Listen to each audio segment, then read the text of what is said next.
Mga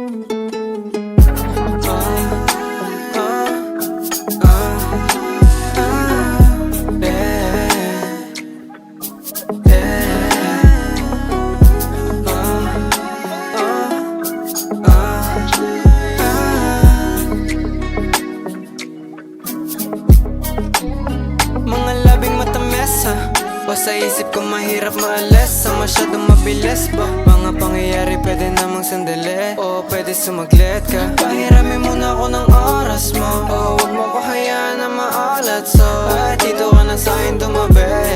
Marami ang naiingit sa atin pero wala akong pake, pagkat di nila alam kung anong meron sa ating dalawa. Inaabot ng umaga pagka magkasama tayo dun sa kama. O tila nawala mga bit-bit ko na problema pagka bumulong na sa tenga. Teka, pwede bang huwag na umalis at dito ka na sa'kin tumabi. Sana ipagbigyan mo na kahit ngayong gabi. Yeah, yeah. Walang panama sa'yo ibang mga babae. Di ko